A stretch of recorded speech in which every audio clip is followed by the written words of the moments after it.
Let's move on to the undercard of the Usyk Dubois fight, and let's talk about specifically Joseph Parker. He was talking to the Ring magazine, and he's claiming that Queensberry have floated the idea of putting him on the undercard on the 19th of July.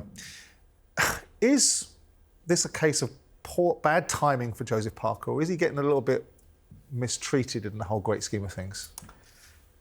It's a difficult one, isn't it? Like, you know, Joseph Parker he has become the danger man of the division. He's the WBO interim champion, and I think that guys. I would have thought that would have been Ajit Kabiel, wouldn't you? Yeah, Kabiel was. Yeah, but he's in that boat as well, isn't he? Like, what I'm saying is they're avoided fighters, and fighters don't want to fight them unless they absolutely have to. And Joseph Parker is that guy at the moment. He's a great one. You look at his career, and you go back to the Joe Joyce defeat back in when it was 2022 or whatever, and you go, I think that's Joseph done it at that sort of level. Indeed. And the way he's rebounded and come back and, you know, worked his way into contention now, you go like, he's in a very difficult position. And we saw Joseph, didn't we, calling out the likes of Derek Chisora, saying, and people are saying, why would you fight Derek Chisora? You know, you're talking about someone like Derek. You go, well, I understand that because it's a buying time fight whilst he's waiting for that opportunity. Well, he says he wants the winner of Usyk versus Dubois, but is that really a possibility for him? But that's a long way down the line. It is, but once they've had that undisputed title fight,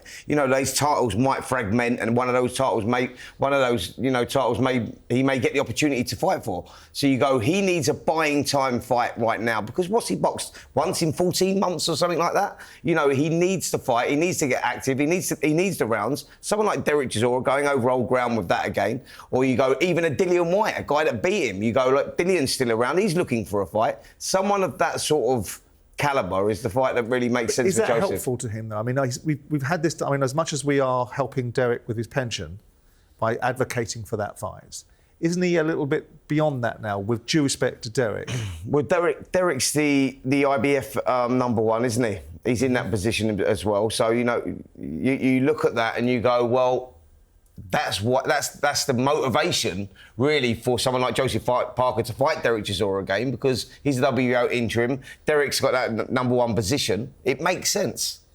I think winnable fights for a lot of money are what makes sense to most people. Yeah, and there you go. I think Chisora, I think Dillian White, I think for Joseph Parker at this stage, they're very winnable and they're for a hell of a lot of money. So if I'm Joseph Parker, it's unfortunate for him that, you know, the last 13 months come July, the heavyweight championship's been fought for. It's been undisputed title, and that's great for boxing. I would rather see Usyk Fury 1 and 2 and Usyk Dubois than Parker get a shot, to be honest, because the undisputed title is what it's all about. The game would be better if we only had one belt. So I'm happy to see the undisputed title being fought for. But as for Parker, he's got all the options. Yeah. Are you surprised by the seemingly sea change in Joseph Parker? Like Spencer, he and I were at the fight when Joe Joyce took everything he had to offer, then knocked him out. Are you surprised at the re-emergence of Joseph? Not so much. I think they came back and I think he started with Jack Massey maybe. Yes. I think they matched him nicely as he's come back, you know, and he's gone with Andy Lee's. Indeed. Would you say he's improved, or would you just say he's found his best form? He beat Andy Ruiz back in 2016. I think he's found his best form. I think Andy Lee just brought something out of him. We saw with Ben Whittaker, Andy Lee, a lot of experience, a great fighter.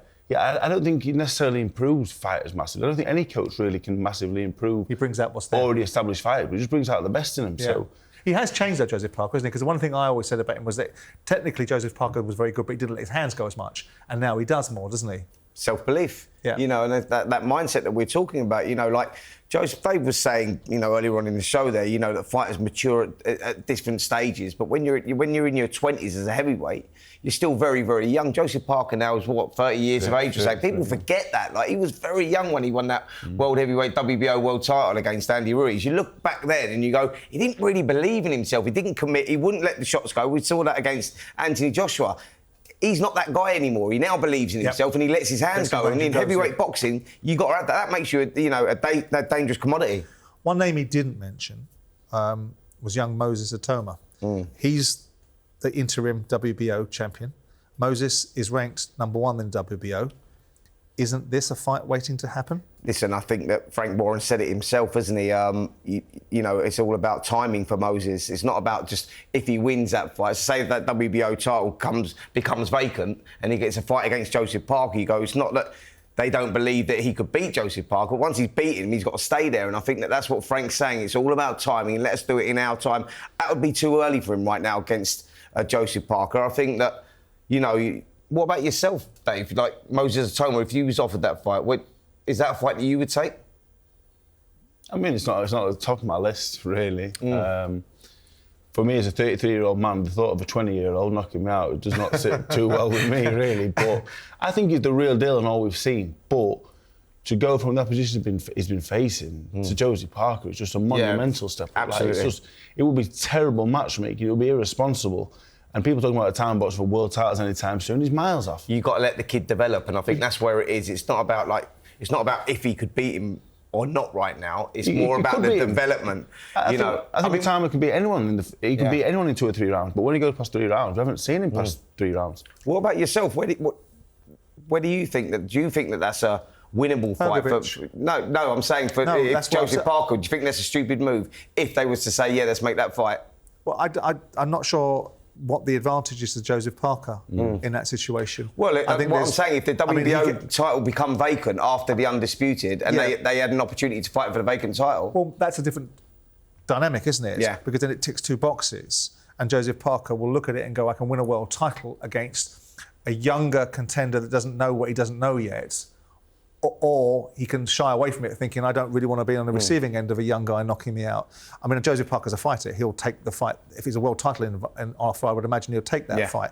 But I wanted to just go back to you and just briefly question you about whether Moses Itauma, you said, I don't fancy going there as a 33-year-old and ultimately getting whacked about by a 20-year-old kid.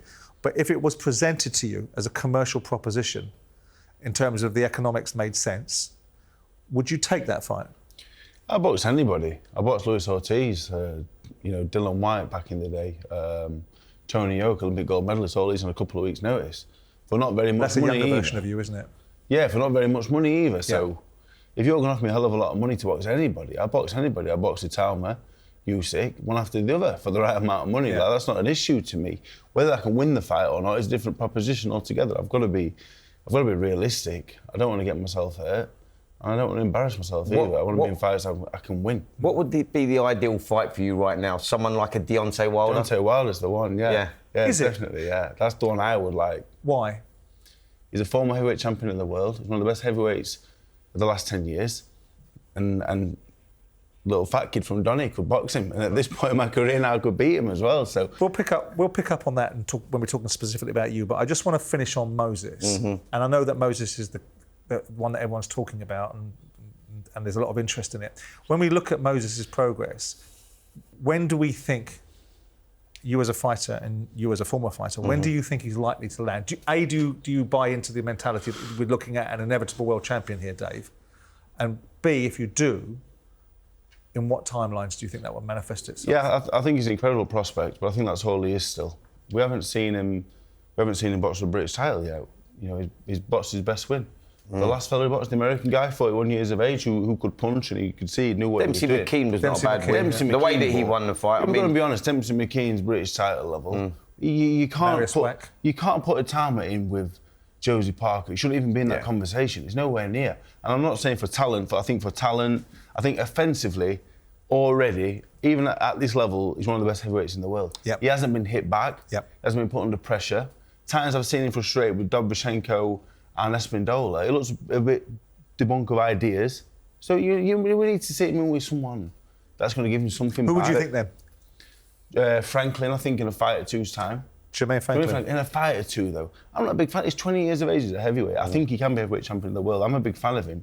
But talk of world titles for him already is absolutely ridiculous. He's miles off, really. I think when you're talking about timelines, I'd say 12 months. Yeah. And I say in 12 months he's going to have another 3 or 4 fights, and he will be ready, because I think it'll be harder to hold him back than to let him go. I think that's where you're at. Yeah, I mean, let's be clear about one thing. Very rarely does Frank Warren not match in the best interests. I mean, some would say, well, recently Josh Taylor, but he had both sides of the equation, didn't he? Because he had Esserman as well. But listen, Moses Itauma is the word, and we'll see where he goes next.